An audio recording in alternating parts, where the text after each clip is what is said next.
Hey there, how's it going? I'm your host, Stepper. Welcome to our channel, The New Shooter. Today we're at the shooting range and we are about to introduce something exciting.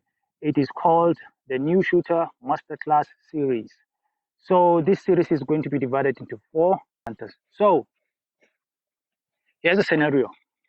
A new shooter just bought a brand new rifle, a brand new scope, and hopefully he's got himself or herself some good quality scope rings, because that's very important, because you will not have a good day at the shooting range or hunting or whatever discipline you are in. So you need some good quality scope rings. So you have your rifle, you have your scope. So you want to go for your first hunt, or you want to go for your first match, or just target shooting at the range. So what we do, so today we're about to introduce some of the steps that you can take as a new shooter to be able to be successful in whatever discipline you would like to go in, whether it's hunting, target shooting, or just your first match. So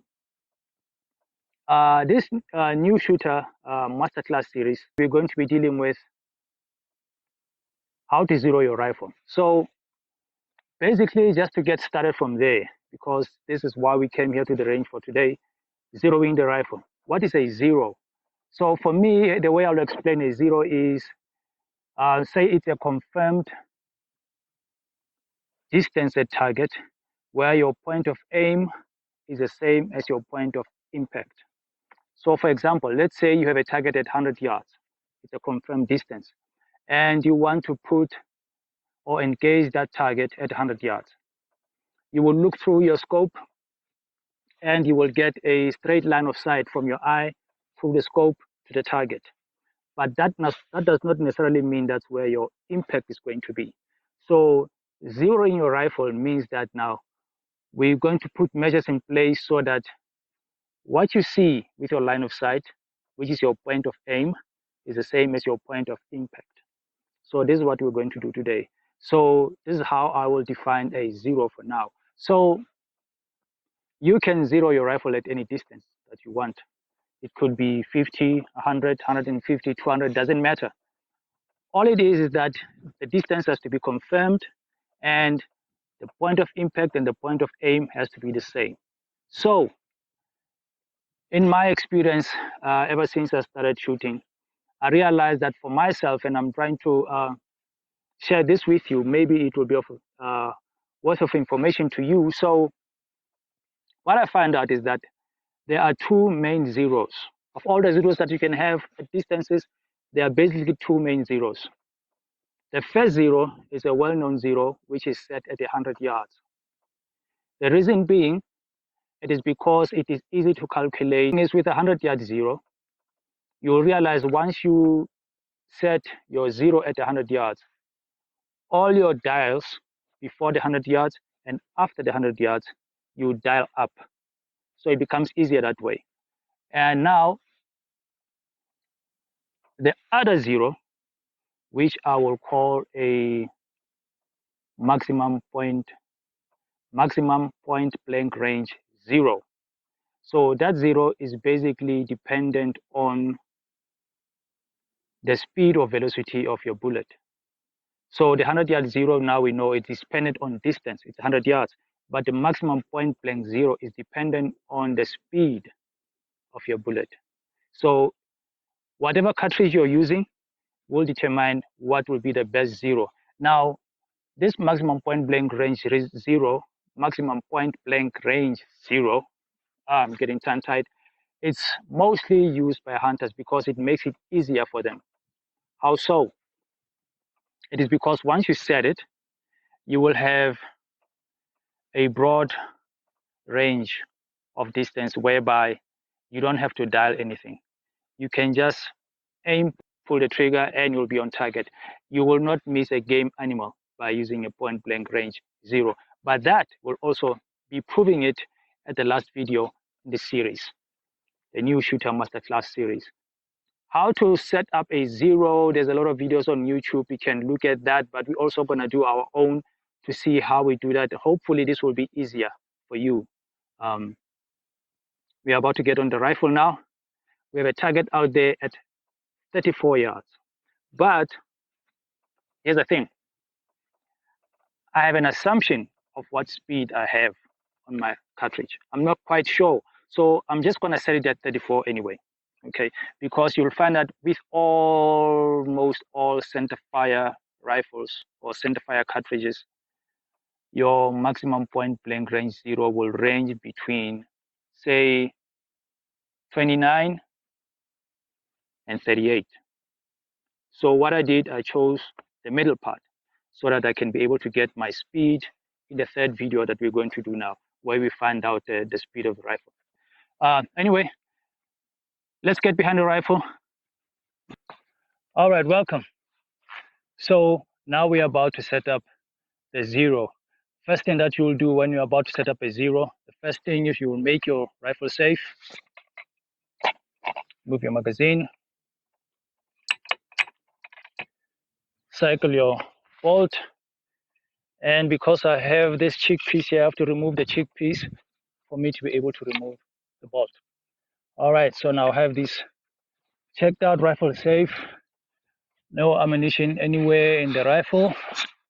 So what you would do, you would look through your bore all the way onto target. Now, because my target is close, it's 35 yards, there is no problem of me being able to see where the target is or the center of the target. Once you have confirmed that you see your target, you would lift up your eye onto the scope, all right, without moving the rifle. The rifle has to be steady. That's why I'm using a rear back here. So you will look through, and if you do not see your target in sight, you would use your turret, your elevation, and your windage to move your crosshairs onto paper. It does not have to be on a specific target on the paper, but it just have to be in the middle of the paper. Even when you look through the bore, it has to be in the middle of the paper as much as you can. Once you have done with that, you're good to go. You can take your first shot and make necessary corrections after. All right, let's go ahead and do that.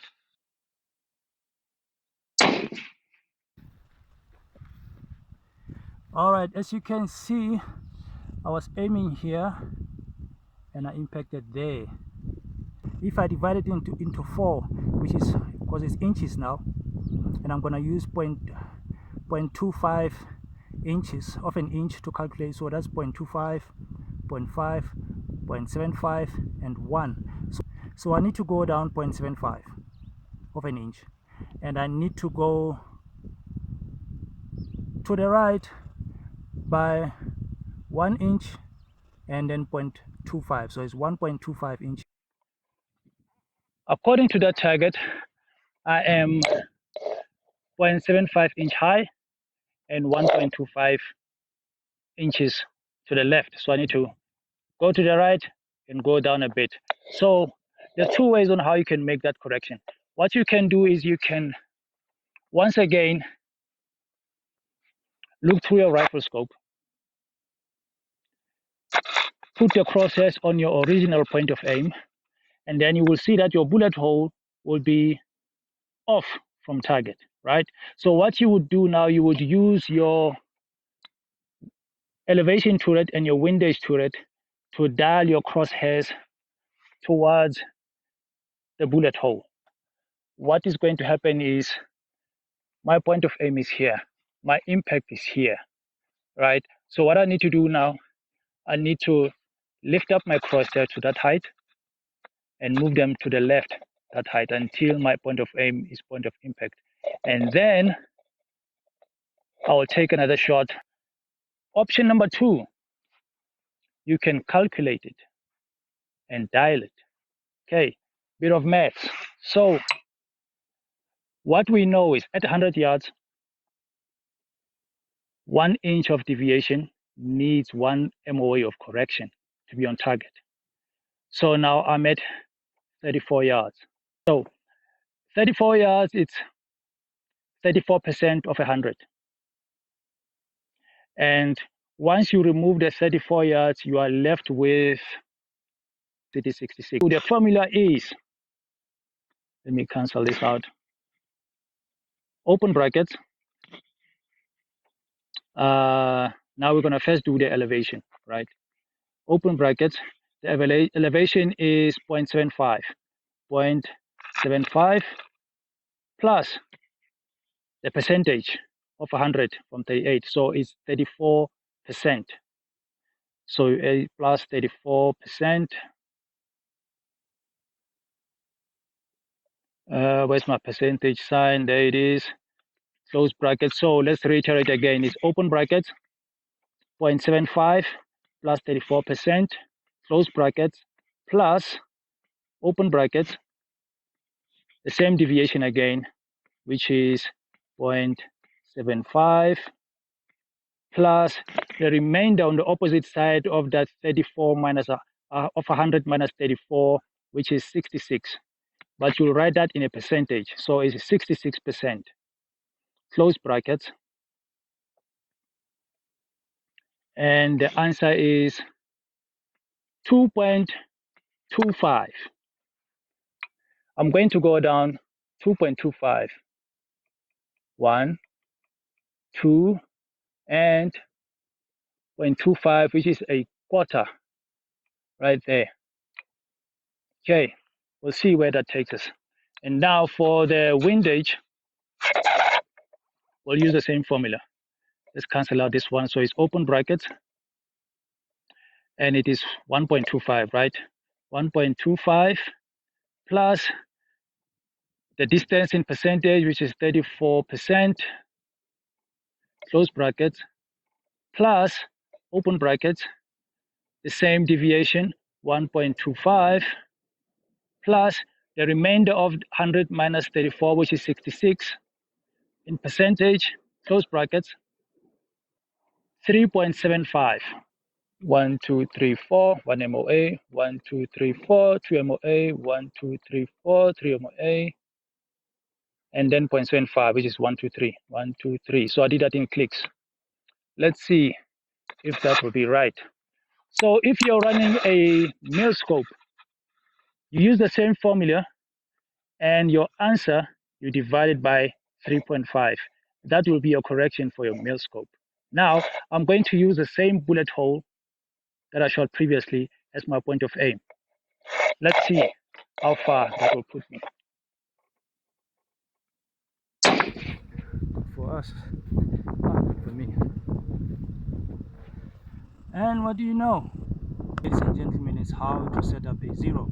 So, as you can see, they are touching. All right, so as you have seen, not bad. The calculation was spot on. And now this is a maximum point blank range 0. But remember, we've said that we don't know the speed of this cartridge that I'm using exactly. So later on through the videos, we'll be able to find out what speed and make a precise correction on the exact distance that we need to use for the maximum point blank range 0 for this specific cartridge that we're using right now. Now, say you've set up now at this short distance. Now you want to set up at 100 yards. What do? You don't remove this anymore since you're on paper. You just put your target at 100 yards, take a shot, do the calculation, or move the crosshairs around, whatever way it will be easier for you, and make that correction, and that will be your 100 yard 0. All right, we're going to illustrate right now how to do that because it's exactly the same what we're doing now. But at 100 yards, remember, because now at 100 yards, 1 inch of deviation equals to 1 MOA of correction. We do not need to use the formula. We can just calculate it based on the inches of difference. Like I said, also, if you're using a mil scope, not a MOA scope, all you have to do is just divide whatever answer you get by 3.75, and that will be your correction right there. So I'm going to move that target right now, put it at 100 yards, and take a shot and see how much drop we have and make that correction and see how we can. Now remember what we have just done, we have just set up a 0 using 2 shots. And it's a perfect 0. We're going to set it up now again at 100 yards and do the same. 2 more shots. We have just came back from a 100-yard line, move the target. What I'm going to do, the first thing, I'm going to change my parallax to 100. Very important. I'm not going to touch the windage nor the elevation. All right. Okay. Okay, restart the video. Okay, so this is what I was talking about when I said there will be a bit of a rise. I was aiming here and my impact is there. Oh, sorry. I was aiming there and my impact is there. So for me to be there, I need to go down by 1 inch, 2 inch, and a half inch. So ladies and gentlemen, we have just sent another shot on target. We are going to do 2.5 MOA down and see if we'll be able to hit that 2.5 MOA down. So how many clicks is that? Let's do it in clicks. It will be easier because I'm off center here with my dial. So 2.5 multiplied by 4, 10 clicks. Let us go 10 clicks down and see. 1, 2, 3, 4, 5, 6, 7, 8, 9, 10. All right, ladies and gentlemen. So unfortunately, my camera memory ran out on the last shot when we were about to take it. But nonetheless, the shot was taken, and we are going now to the target to inspect how that correction worked out for us. So remember, I was using the same bullet hole, and I kind of pulled the shot. So, and what do you know? It shows on target. All right, but now here's the thing: cognizance. The elevation, the correction was spot on. Remember, with this shot, I was aiming here and I hit there, and I did the correction using the distance of 1 inch of deviation to 1 MOA of correction, and it is right there, just right next to it. So the correction is spot on. All right, ladies and gentlemen, we are back from the target. Unfortunately, what had happened is, while I was busy yapping, talking too much, I ran out of camera space for the last shot. But nonetheless, the shot was taken, and we went on target to see the impact. The elevation was perfect.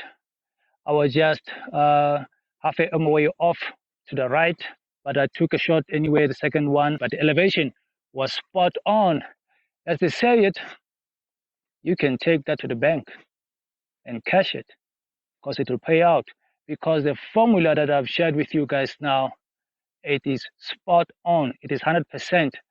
If there is any deviation, like I said, is the shooter error, but the correction using that formula before the 100-yard line is 100%. To make correction beyond the 100-yard line, you're on your own with that one. I haven't worked out a formula for that, so if you have a method, perhaps maybe on the comments, you can share with us how you calculate correction without using the reticle beyond the 100-yard line. Please share that in the comments. And please remember to subscribe to our channel and share to many of your mates. Your subscription will really help us a lot to build this channel. I have looked at the stats on the subscription, and we only have 75 subscribers. We need 935 subscribers to make it to 1,000, so we can get onto the YouTube partner program. So any of you who's watching who's not yet subscribed, please honor us with your subscription. We'll appreciate it. We need it, and it will really help us a lot in building up this channel, and so we can be motivated to share these videos with you and to share our experiences with you. And if you have a different experience you would like to share with us, or something that you would like to see that we haven't shown yet, please comment on the description. We'll really appreciate it. We'll reply to you as much as we can, and we'll appreciate it. So That is the new shooter masterclass series, the zeroing of your rifle. This is the first episode of the series of videos that we'll be doing. The next video will come up, probably we'll be doing how to calculate your speed on your rifle. All right, ladies and gentlemen, remember, whether you're at the range, at home, hunting, don't pull the shot. Pull the trigger. Peace out.